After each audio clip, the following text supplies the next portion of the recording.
윤석열 정권과 국힘당의 선관위 흔들기가 도를 넘어섰습니다. 선관위 위원장을 흔들어 대겠다는 겁니다. 채용과 관련한 문제가 있다며 선관위 위원장을 흔들어대는데요. 있을 수 없는 일이죠. 채용은 채용대로 수사하면 됩니다. 수사 의뢰했고 여야가 국정조사도 하기로 했고 선관위가 이에 응하기로 했습니다. 그럼에도 불구하고 선관위 위원장 대법관이지요. 대법관을 또 흔들어대는 것은 부정선거를 획책하겠다는 의도가 아니고 뭐겠습니까? 이승만 정권 3.15 부정선거 하다가 그 말로가 어떻게 됐는지 똑똑히 기억하십시오. 아무리 선관위를 흔들어대도 국민은 과도하게 흔드는 국힘당을 흔들어 줄 것입니다.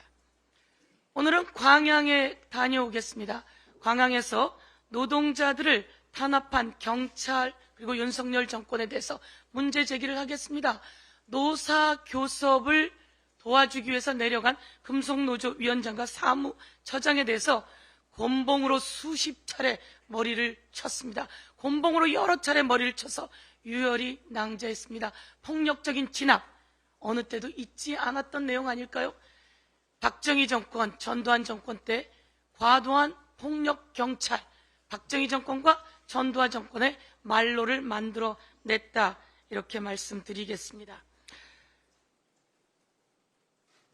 후쿠시마 바다에서 세슘 범벅 그리고 방사능 범벅 우럭이 잡혔다고 합니다.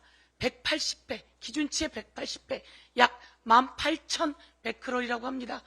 정말 황당합니다. 이 18,100kg, 제가 아직 그 우럭의 사진을 입수를 하지 못했는데요. 21년도에도 우럭이 잡혔습니다. NHK가 보도를 했던 우럭인데요. 그 우럭이 500베크럴, 기준치의 5배가 넘는 우럭이 잡혔다며 NHK가 보도를 했고, 당시 후쿠시마 현에서는 출하를 중단시켰습니다. 일본의 원자력 기구에서도 출하를 제한시켰습니다. 그때 나왔던 우럭이 바로 이 사진입니다. 이 사진이고요. 여기에 이렇게 써 있습니다. 후쿠시마현 앞바다 우럭 기준치 넘는 방사능 물질 출하 정지, NHK 홈페이지에서 가지고 온 사진입니다. 이때는 500베크럴입니다. 그런데 23년 지금 18,100베크럴이라고 합니다. 세슘이 18,100베크럴인데요. 일본이 기준치를 100베크럴, 1kg당 100베크럴을 했는데요. 일본 후쿠시마 현에서는 1kg당 50베크럴로 하고 있습니다. 그것도 그들의 기준치를 한참 높인 겁니다. 이것에 훨씬 180배가 넘는 18,100베크럴. 아니, 이게 왜 바다에서 나온 겁니까?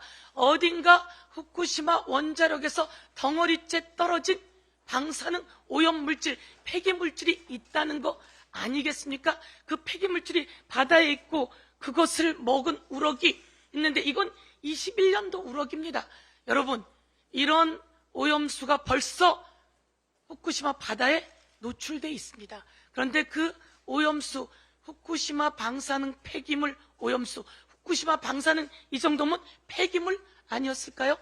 대한민국도 폐기물을 자국에 묻습니다. 전 세계가 원자력 폐기물을 자국에 묻습니다. 그런데 왜 일본은 바다에 방류하려고 하죠? 윤석열 대통령 그리고 국힘당이 안 된다라고 이야기하세요. 그렇지 않으면 국힘당 내년 총선에서 국민이 국힘당을 폐기할 거다, 이렇게 말씀드리겠습니다. 이상입니다.